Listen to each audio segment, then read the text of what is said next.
para non abusar moito o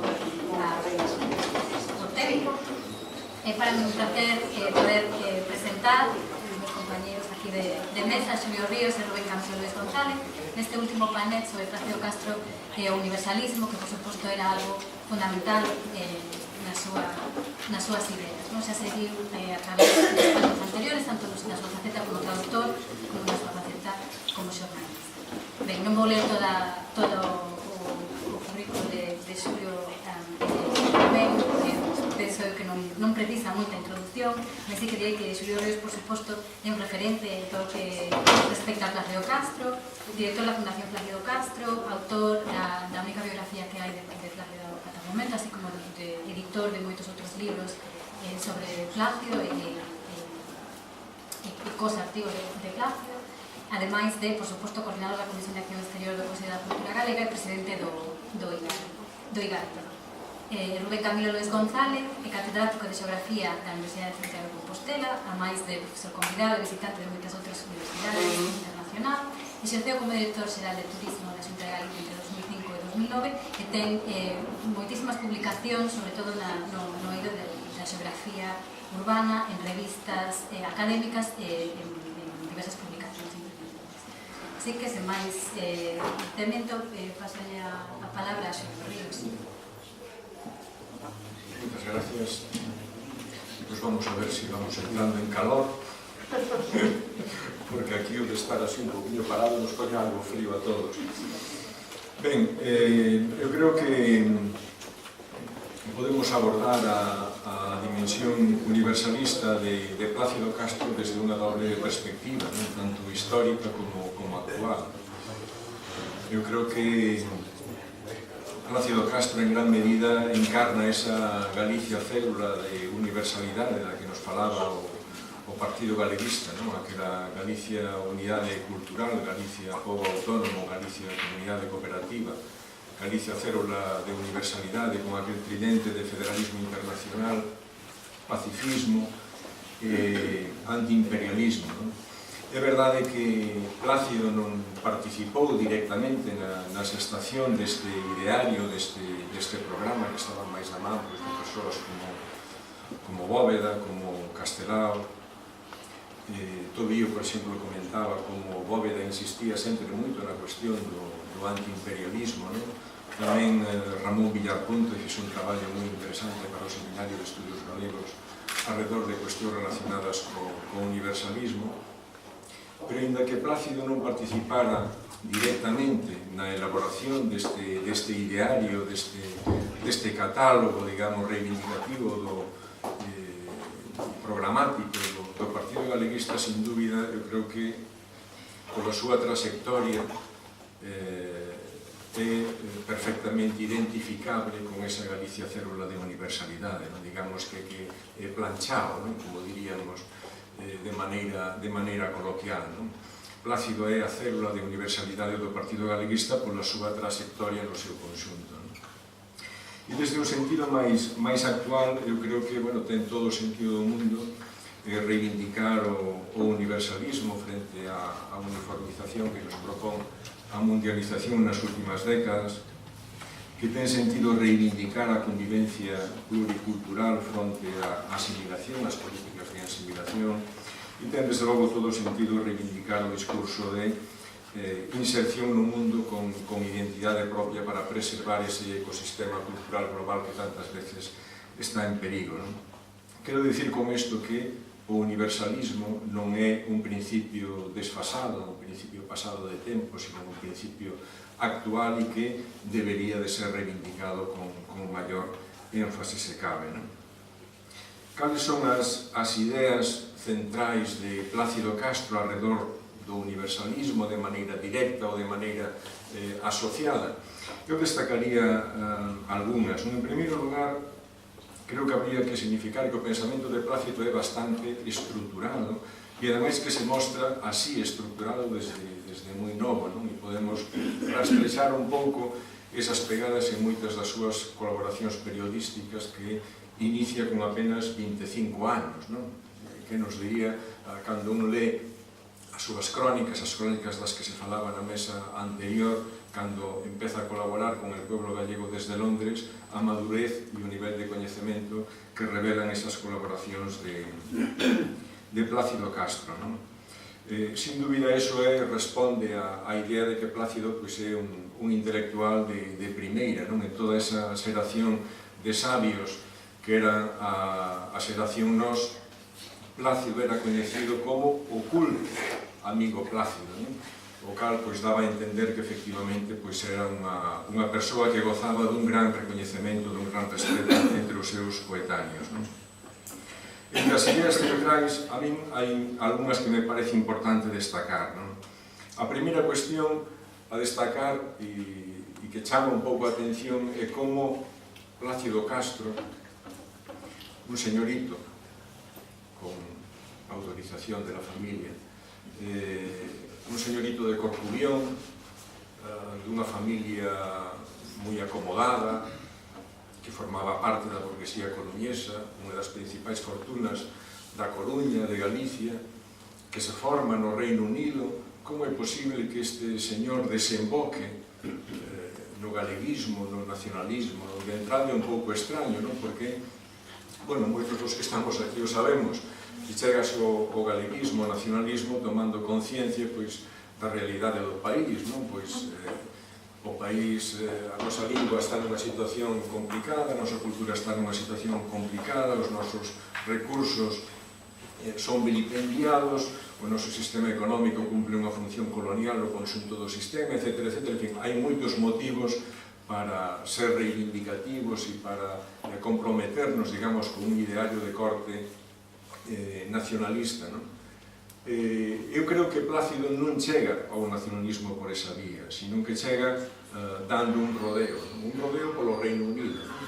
Eu creo que a clave está nunha pregunta que ele se fai, non? Como un país tan pequeno como o Reino Unido pode chegar a ser tan importante e tan influente no mundo? E a resposta que ele se dá é un concepto: progreso con identidade. A clave está en progresar coa identidade, non en imitar a outros, sino en recoñecer a propia identidade, as características propias, afincarse nelas, desenvolvelas e proxectalas no mundo, non?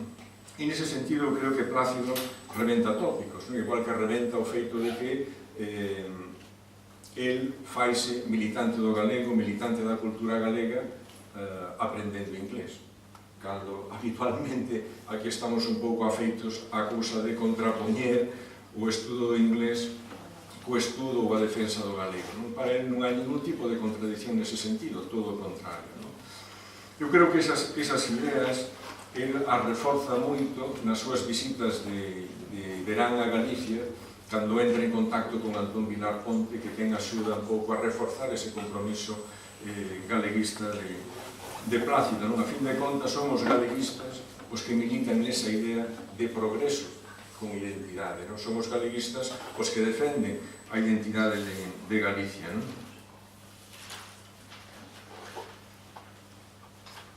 Por lo tanto, se Galicia quere progresar, Galicia ten que ser, Galicia ten que existir, e debemos de afondar na nosa identidade, no coñecemento do que somos. E nese sentido, ele presta atención a dous elementos que considera característicos da identidade galega. Un dos que se falou aquí é o celtismo, outro a saudade.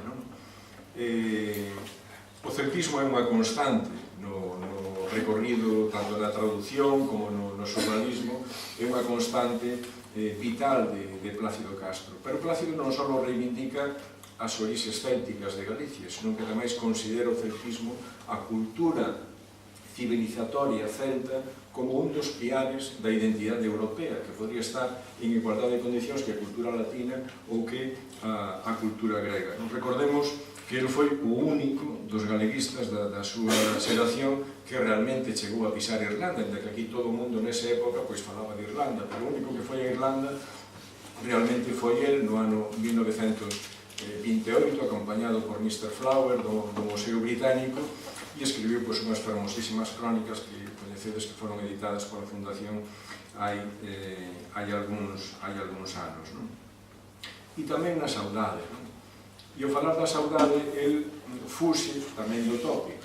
É dicir, esa idea de que a saudade é unha cousa negativa, deprimente, que tira para atrás, el elabora un discurso totalmente distinto. O propio Castelao, sempre en Galicia, cando fala da saudade, recurre a Plácido para escribir, para detallar o que é a saudade, ese sentimento, decía Castelao, que une a galegos e a portugueses. E Plácido fala da saudade como instinto da vida, como aí reside a nosa forza. E esa é unha constante tamén que se pode observar en todo o transcurso intelectual de Plácido, non esa idea de convertir eso que chaman os nosos deméritos, entre comillas, nos nosos tesouros.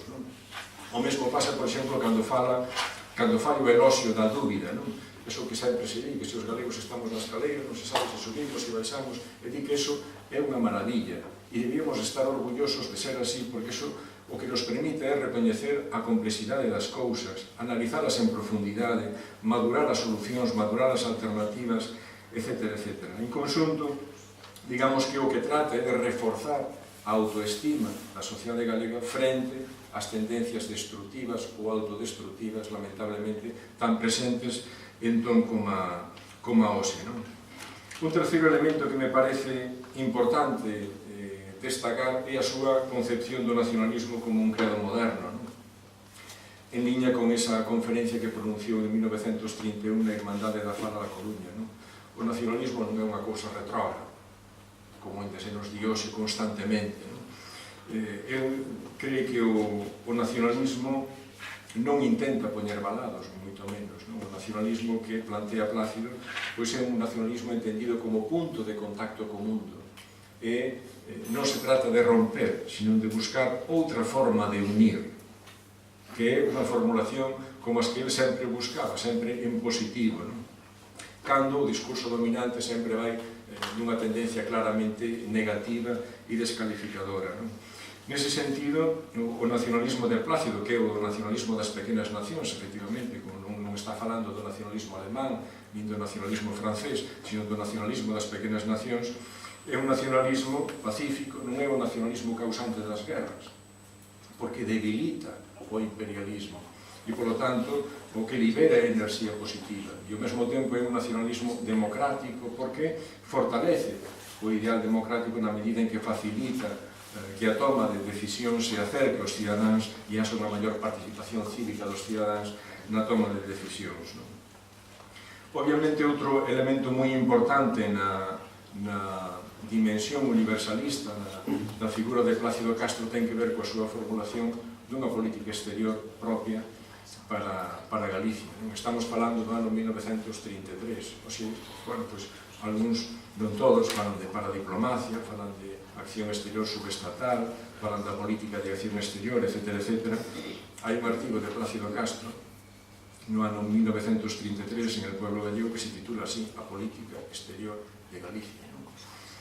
E aí el traza de alguma maneira os vectores do que podría ser esa política exterior de Galicia, sinalando claramente tres variables.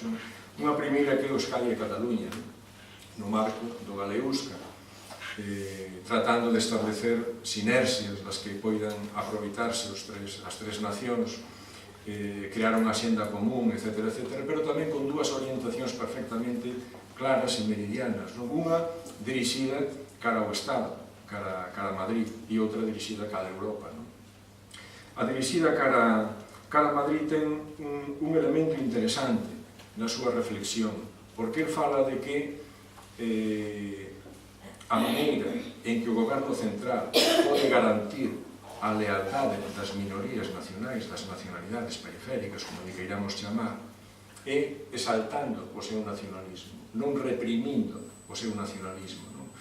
Se comparamos un pouquinho coa situación actual, pois xa nos damos conta do revolucionario que pode ser iso, que o goberno central, para resolver o problema nacional, o que ten é que exaltalo, non reprimilo, que é o que predomina na maior parte dos casos. Hai un artigo moi interesante no Pueblo Gallego, cando fala da inauguración do Museo Nacional de Gales, donde ele destaca aí a presencia da coroa e como a coroa británica utiliza ese recurso da exaltación do nacionalismo das pequenas nacións británicas, precisamente para garantir a súa lealtade e, polo tanto, a maior estabilidade do sistema político. E outra dirección importante, obviamente, ten que ver coa proxección europea. Os galeguistas foron dos primeiros europeístas do Estado. Cando aquí ninguén era, ou moi poucos eran europeístas, desde logo en Madrid non o sabía, os galeguistas eran europeístas. Eu recordo, as memorias de Lois Tobío conta como ele o alcumaba el europeo, os compañeiros da súa promoción na carreira diplomática. Durante a dictadura, a min que me falou por primeira vez de Denis de Guzmán foi Xaime Illa, e me entregou un libro de Denis de Guzmán. Xaime Illa, que, por certo, con Plácido Castro fundou a editorial SET. Outra dirección importante desa política exterior que establece Plácido Castro ten que ver cos povos lusitanos das dúas beiras do Atlántico, Brasil e Portugal. No caso de Portugal, ademais, fai referencia á necesidade de impulsar vías de cooperación entre Galicia e Portugal. E fai un paralelismo tamén coa cooperación que podían establecer vascos e cataláns coas comunidades do sur de Francia, esbozando un pouquinho a idea xa daquela, estamos falando de 1933, da cooperación transfronteiriza, das eurorrexións, etc. E unha terceira orientación ten que ver coas terras célticas, que é continuidade desa interiorización da importancia do celtismo de cara á reivindicación da identidade galega, que tamén ten unha ponla, unha proxección cara fora no fomento dos contactos coas outras terras célticas de Europa. En realidade, isto é o que se poderíamos chamar o arco atlántico, que funciona dentro da Unión Europea e que ten un perfil perfectamente similar. A diferencia que, isto dice en 1933. Por lo tanto, eu creo que é moi importante darse conta de que o nacionalismo, no que está pensando Plácido, no que pensa esta xeración, non é un nacionalismo, desde logo, que pensa en establecer valados en ningún sitio, sino que pensa en un nacionalismo que tenda contas co mundo. E quen lidera esa apertura de Galicia exterior non é outro que o movimento galeguista, que o movimento nacionalista. Tamén hai elementos interesantes na súa concepción das relacións internacionais, que é bastante exixente e bastante crítica. Por exemplo, ele reivindica, en algún dos seus artigos, a fiscalización social da política exterior. A diplomacia é unha cousa tan delicada que non resiste a presencia da verdade. E reivindica esa idea de que hai que acabar coa opacidade, co secretismo, coas cousas ocultas, os pactos secretos, etc. E a política exterior, como unha política pública máis, ten que estar sometida ao control da cidadanía. Ou reivindica un sistema de justicia internacional que garanta o respeto da legalidade. Isto dixe no ano 1933, insisto, ese sistema internacional, esa justiza internacional, o Tribunal Penal Internacional, en fin, todo ese tipo de institucións que forman parte do sistema onusino, se ven construindo prácticamente nos últimos anos. E son ideas que realmente teñen moita licencia, moita autoridade, moita actualidade, a pesar de ser ditas hai prácticamente 90 anos. A foto fixa que de alguma maneira retrata a Plácido nesta trayectoria universalista é, sin dúbida, a súa participación no Congreso de Nacionalidades Europeas en 1933, da que se aludiu aquí. O soño dos galeguistas sempre foi o de obter o recoñecemento internacional de Galicia como unha nación, como unha nacionalidade. Está presente xa nas Irmandades da Fal, en Lugo, en 1928, e aí se apuntaban xa dúas vías. Unha vía revolucionaria, que era a da Liga contra o imperialismo e pola independencia nacional, e unha vía legal, que era a vía do Congreso de Nacionalidades Europeas, que o que planteaba era actuar en base ao que se chamaba o principio de lealtade das minorías, é dicir, conseguir máis dereitos cada día, conseguir máis autogoberno, conseguir máis autonomía, descartando de maneira expresa calquera hipótese secesionista. Vamos a ganar dereitos, pero non vamos a poñer en perigo a estabilidade. O Congreso de Nacionalidades Europeas naceu no ano 1925 da man das minorías alemáns húngaras tiña unha relación estreita coa Sociedade das Nacións, inda que non formaba parte da Sociedade das Nacións. De feito, a Sociedade das Nacións tiña en todos os congresos un relator que facía un informe para a Comisión de Minorías da Sociedade de Nacións. Había unha relación próxima, pero non eran orgánicamente parte da Sociedade de Nacións. E Plácido participou no 9º Congreso de Nacionalidades Europeas, en 1933. Ali foi donde presentou unha memoria elaborada por Vicente Risco. O Congreso admitiu a presencia de Galicia e, por tanto, foi reconhecida como unha nacionalidade máis. Hai 3 artigos no que ele comenta esta participación no pueblo gallego sucesivos que vale a pena ler. Esta participación de Galicia de Plácido foi posible gracias a que, uns meses antes, visitara Galicia o secretario xeral do Congreso, Egual Amán, que foi invitado precisamente por Otero Pedrallo uns meses antes no Aberri Luna, no País Vasco. O cal dá idea deso que falábamos antes, desa colaboración entre nacionalistas galegos e nacionalistas vascos no marco de Galegusca para proxectarse en Europa. No ano 1934 xa non houve participación galega, inda que xa houve correspondencia e se enviou un informe, etc. A partir do ano 33 realmente o Congreso perdeu cada vez máis sustancia, en gran medida polas súas propias contradicións, pola importancia que iba adquirindo no seu seo todo o problema xudeo, a situación en Alemania, co auxe nazi, a propia situación en Europa, a propia morte incluso de Amén afectou de maneira significativa a propia evolución do Congreso de Nacionalidades Europeas e celebrou o seu último congreso en Estocolmo en 1938, e no ano seguinte instalaría a Segunda Guerra Mundial. Plácido Castro foi elexido secretario das Relacións Internacionais do Partido Galeguista na Asamblea seguinte, en Ourense, na terceira Asamblea, obtendo dos compromisarios o maior número de votos emitidos, que foron 1654, moito máis que Castelao, moito máis que Bóveda, e calquera outro membro da dirección do partido. A modo de conclusións, para poder dar paso a Rubén, eu destacaría un par de ideas. Unha primeira que o universalismo, desde logo, foi unha parte sustancial, unha parte clave do ideario político galeguista desde os inicios, desde os primeiros momentos. Se houbera que cifrar unha porcentaxe, eu diría que o 25%, porque eran 4 puntos e un deles era Galicia célula de universalidade, o cal dá idea do nivel de conciencia que existía sobre a importancia deste tema. E era unha reivindicación que se planteaba tanto frente a aquel internacionalismo que decía que todos somos traballadores, unidos hermanos proletarios da época, fronte a aquel outro cosmopolitismo que decía que todos somos cidadáns do mundo, o que decían os galeguistas, universalistas, e que o que temos é que exercer de galegos no mundo, non ser outra cousa, non imitar a ninguén. E ademais deu pasos prácticos nesa liña, nesa dirección. En primeiro lugar, facendo pedagogía, creando conciencia. Non é increíble ver nas publicacións da época, na Nosa Terra, en Nos, etc., a cantidade de textos, de artigos que se dedican a abordar problemáticas internacionais, desde Polonia, a Irlanda, obviamente, a India, etc. Moitas veces incluso que contrastan co que se dedica na prensa nacionalista contemporánea a esa mesma problemática. E ademais realizouse da man de vascos e cataláns, que xa estaban presentes neste congreso que antes citaba, tratando de acompañar ese proceso, inda que con ritmos e con tempos un pouco diferentes, porque a situación de cada movimento nacionalista era diferente.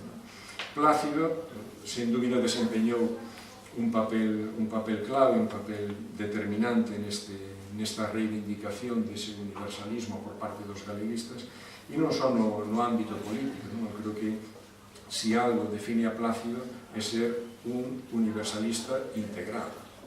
Non era só universalista cando participaba nestas actividades do Partido Galeguista, era universalista cando traducía, e era universalista cando escribía no xornal de noticias ou participaba na BBC ou escribía para a Nación de Buenos Aires. E era universalista tamén cando reivindicaba o Camiño de Santiago a necesidade de dinamizarlo dentro dunha estrategia turística e que nos situara no marco europeo, ou cando reivindicaba a romería vikinga de Catoira ou a internacionalización da feira do Albariño, etc. Creo que, sen dúbida, Plácido era un home do mundo. Para ele non había fronteiras, nin no político, nin tampouco no ámbito do coñecemento. O que sí había, era algo que tiña perfectamente claro, na súa cabeza un país, e ese país era Galicia, non era outro. Nada máis.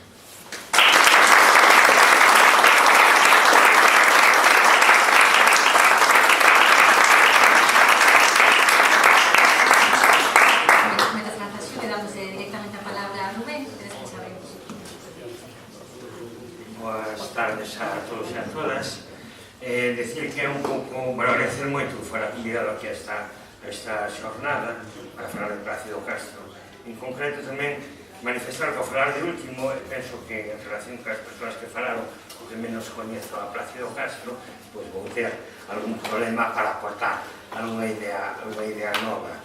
Eu, de feito, quería partir de cando descubrín a Plácido Castro, que foi un pouco unha certa casualidade, me pareceu moi interesante. Logo, como utilicei a Xulio Ríos como mediador para chegar má figura de Plácido Castro, e como a partir de aí moitos dos elementos para entender a xeografía de Galicia, a xeopolítica, un pouco a nosa situación dentro do mundo e dentro de Europa, pois fui descubrindo moito en relación con Plácido, e como eu creo que é un dos antecedentes e dos referentes fundamentais para entender o noso territorio desde unha lógica actual e tamén un pouco desde a perspectiva de Galicia como unha nación. Cal foi a descoberta? No ano 2008, cando non me dedicaba á universidade, senón a promocionar o turismo de Galicia, fomos convidados a Kerry, a Dingle, que había un festival para defender os poucos sitios onde sigue falando hegemónicamente o irlandés en Irlanda, pois a que participásemos como país irmán, non? Estivemos ali e logo decidimos un pouco presentar o destino turístico de Galicia en Dublín, na fábrica da Guinness, que alugan para ese tipo de actos. E un pouco unha decisión que tomamos foi non facer unha promoción turística, poderíamos decir, convencional. Pensábamos que para vender a imaxe de Galicia en Irlanda, que había unha parte da imaxe que era moi clara, que era Santiago, o Camiño de Santiago, o cal era perfectamente coñecido, a parte xa desde comezos deste século, hai unha liña aérea continua 3 ou 4 veces por semana con as Ringus de Dublín a Santiago. Nós o queríamos era que se conservara e que se potenciara, ainda sigue funcionando até o de agora. Decidimos levar aos compañeros do Centro de Estudios Irlandeses da Universidade de Coruña, a Divi Clare e Antonio de Toro, a que falaran de Galicia para os agentes turísticos irlandeses na fábrica da Guinness, onde se cuña a Compostela para ir a Santiago en barco, seguindo os vellos camiños dos irlandeses medievais. E na propia presentación, que non tiña moito que ver co que foran outras presentacións de turismo, apareceron todos os elementos e reiteradamente apareceu a figura de Plácido Castro. Había traduccións de Joyce directamente do inglés ao galego antes de que se traduciran outras linguas ibéricas, o cal gustou moito os operadores turísticos irlandeses. Falouse de todas as referencias que a prensa galega, que o propio Plácido Castro fixera a Revolución de 1916, e como logo había un autor que coñecera a comezos do século XX Irlanda, como describira a illa de Arran, comparándoa co que eran as terras da Costa da Morte, como decía que era o mesmo, prácticamente un pouco nos mesmos anos que John Doherty fixo a película sobre a illa de Arran, antes de irse para Hollywood a facer películas do oeste, non? E tamén como todos os acontecementos de Irlanda foron moi seguidos en Galicia durante moito tempo, como ese seguimento se recuperara a partir dos anos 60. Foi unha destas veces que se conseguimos, eu creo que chegar máis ao corazón dos operadores económicos irlandeses, e, bueno, un bo resultado. Tuvemos un incidente diplomático, porque o embaixador español estuvo a punto de levantarse, foi bastante antes.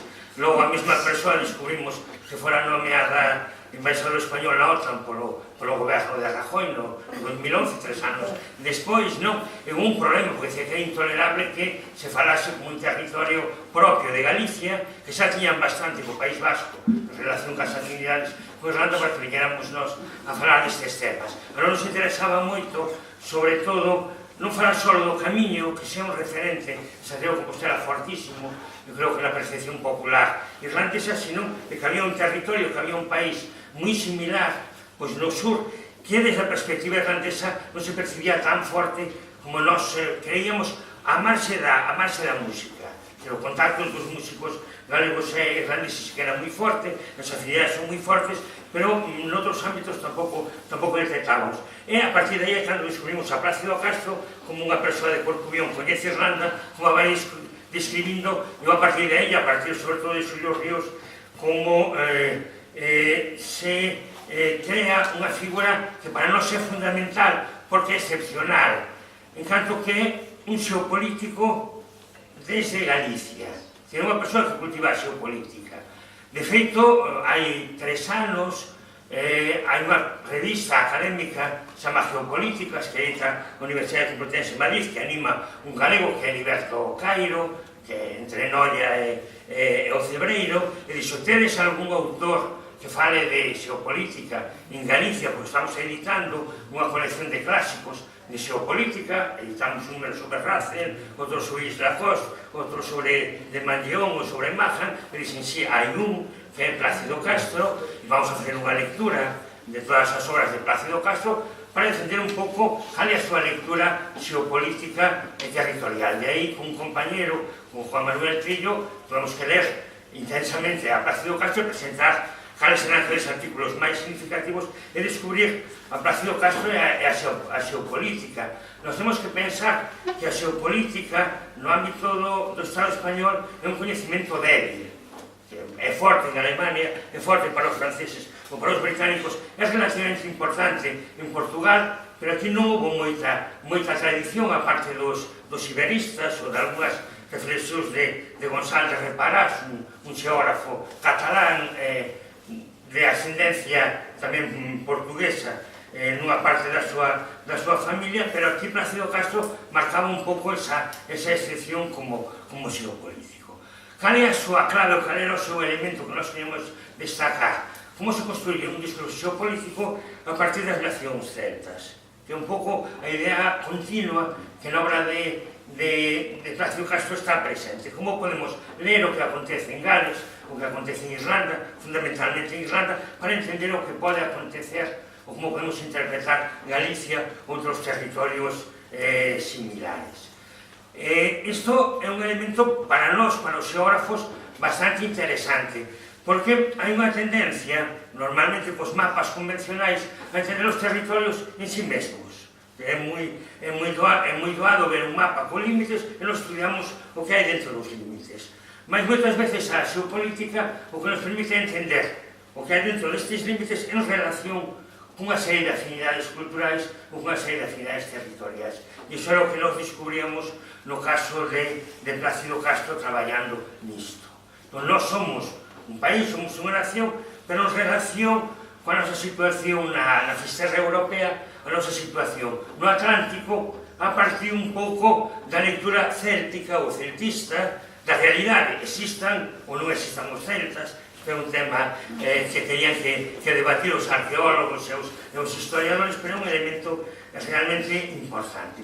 Evidentemente hai moitas afinidades entre todos os territorios, que é o que Plácido continuamente mantén. Estamos diante de nacións, diante de países de 2,5 millóns, de 3 millóns a 5 ou 6 millóns de habitantes. Non hai grandes diferencias entre Galicia, Bretaña, Gales, Escocia, as Cornualles e Irlanda. Se moven un pouco neses territorios. Son sociedades que miran cara ao mar continuamente. Sociedades labregas e sociedades mariñeiras superpoboadas históricamente e que produciron emigrantes durante os últimos séculos. É outro elemento de afinidade, o cal permite que todos eses países este en Europa, pero que unha parte dos seus elementos culturais reaparezan en América, máis alá do Atlántico, e é un elemento importante. Entón, o Atlántico sempre como vehículo de conexión.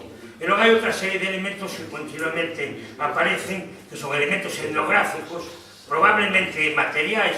As sociedades labregas, sociedades mariñeiras, adoitan ter o mesmo instrumental en determinados estadios históricos, e por iso estén esas afinidades, e moitas afinidades paisaxísticas, que é un pouco o que se plantexa. A partir de aí, a nós nos pareceu tamén interesante introducir un concepto en relación co que pode ser real ou que non pode ser real, que é o concepto de Benedict Anderson da invención da tradición.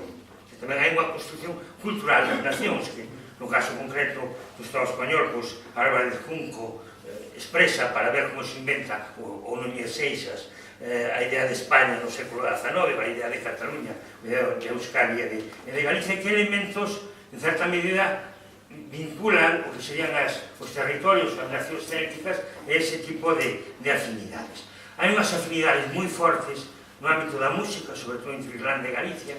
Faltan estudios superiores de musicoloxía en Galicia, non temos estudios de musicoloxía na oferta universitaria, e seguimos tendo problemas para ver que hai de invención ou de construcción de identidade e que hai de afinidades reais ao longo da historia nese elemento. Hai toda unha tradición literaria de poemas e de lendas que vincula as dúas sociedades. Habería que ver se isto foi unha continuidade ou hai elementos ou non, ou isto non coñezo, e unha serie de elementos tamén materiais ou etnográficos onde se procuraron paralelismos, existiran previamente esas vinculacións ou non existiran. Isto a nós nos plantexa tres conceptos que son importantes. O primeiro é o de xeopolítica. A xeopolítica para nós é a xeografía política aplicada. É dicir, nós podemos analizar as formas de goberno, podemos analizar as escalas de goberno, as escalas da realidade local, de país, nacional ou global, pero a xeopolítica é cando esas escalas se moven e actúan. Cando se buscan afinidades, cando se reivindica máis autogoberno, cando son asimiladas uns territorios por outros. Entón, é moi interesante como todo ese debate xeopolítico está debaixo do que sería a lectura de Plácido Castro en esta interpretación que eu penso que é moi consistente do que nós entendemos o que é Galicia no momento actual. Isto tamén enlazaría un pouco co que un historiador catalán defendía, Jaume Vicens Vives, cando fala da Península Ibérica, e cando non fala tanto de que os territorios sexan como núcleos aillados, sino que son eixos de territorios máis ou menos conectados. Cataluña con Valencia e con Mallorca, Galicia con Portugal, León con Castela e con Andalucía, etc. Isto poderíase aplicar aos países, aos territorios atlánticos occidentais no conxunto europeo. O segundo elemento que ten traballado moito Xulio Ríos a paradiplomacia, como non existindo estructuras estatais ou gubernamentais consistentes, persoas, neste caso Plácido Castro, neste caso do movimento galeguista, acaban creando un código territorial de Galicia e a súa relación co resto da Península Ibérica, de Europa e do conxunto do mundo. Eu creo que é un elemento importante. Somos atlánticos, estamos moi vinculados a América, somos moi próximos ao mundo portugués e somos unha nación atlántica ou unha nación céltica ou fisterrá dentro de Europa. E logo, a aportación auténticamente original que se falou hoxe toda a tarde é a idea de que Galicia é unha nación, pero a partir da idea británica de nación. A idea británica de nación é un pouco máis complexa, porque a nación pode formar un Estado despois dunha revolución de moitos decenios de tensión política, como a República de Irlanda, ou a nación pode estar bastante asimilada, como comentaba antes Xulio Ríos, dentro dunha monarquía unida, no Reino Unido, como pode ser o caso de Gales, ou coas variantes que ofrece últimamente Escocia. Pero todas son nacións, ninguén discute que a Asamblea, o Parlamento Galés, é a Asamblea Nacional de Gales, e non hai ningún tipo de problema. Terminoloxía que moitas veces cando se utiliza en español crea tantos problemas. políticos, non? É dicir, aquí Plácido Castro defende moi ben esa idea, mesmo escribe sobre Lloyd George e todo o que significa a súa lectura xeopolítica, defende o seu carácter galés e céltico para entender a diversidade dos territorios. Penso que tamén está moi detrás desta lectura a propia historia do colonialismo, do imperialismo británico, que sempre recurriu a formas máis indirectas de goberno frente aos portugueses ou aos franceses, que eran moito máis asimiladores dos territorios extraeuropeos que colonizaban. Para nós hai un elemento curioso en Plácido Castro. A xeopolítica enténdese a partir da existencia da razón cartográfica. Nós vemos o mundo a partir dos mapas. Cando non había mapas, ou cando a maioría da poboación non coñecía os mapas, isto é antes do século XVIII, a xente tiña que aprender ir duns lugares a outros doidas, podía mirar ningún documento para poder desplazarse, pero a mobilidade era completamente diferente e tampouco había unha idea nin de nación, nin de país, nin de territorios, porque non había donde representarlos. A nos chamonos moita atención, non chamonos a atención no caso de Plácido Castro, que non utiliza os mapas, en cambio estáse referindo todo o tempo á existencia de territorios que ele coñece ben despois de ler os mapas e de estar continuamente en contacto coa información cartográfica. Nos parece realmente interesante. Isto acontece con moitos máis autores en Galicia. Se publican moi poucos mapas ou se fan moi mal, en cambio a xente ten unha lectura territorial a partir de que previamente interpretou e coñeceu os mapas. A partir dos mapas é cando nos damos conta que somos moi parecidos a Gales e moi parecidos a Irlanda. Se non hai mapa, temos un serio problema para buscar esas afinidades territoriais. Nesto é normal, por formación profesional, temos que insistir bastante. Entón, se se ve o mapa, nós podemos entender unha serie de conceptos que son tan importantes na nosa cultura e que están todo o tempo presentes en Plácido Castro. Primeiro, a continuidade da tradición celtista ou céltica, que hai unha serie de elementos, si que hai unha cultura semellante no bronce, sobre todo na idade do ferro, e hai elementos decorativos. Logo non se sabe moi ben como ubicar os celtas ou a cultura céltica, máis que como negación de outras culturas próximas, pero si é certo de que o adxetivo céltico permite sempre definir unha federación de territorios atlánticos no oeste de Europa. Isto é, creo que moi importante. E que conseguiron conservar a súa identidade. Cando non se conserva a súa identidade, pois é máis difícil seguir falando de celtismo, de elementos célticos. Para os da Alta Normandía, moi asimilados polos parisinos, e da que houbera elementos célticos, pois tende a desaparecer un pouco isto. Tamén o elemento do atlantismo, e isto nos permite descubrir outra realidade territorial para nós moi importante. Agora conectámonos por avión, por barco, Plácido, e por outras formas de comunicación.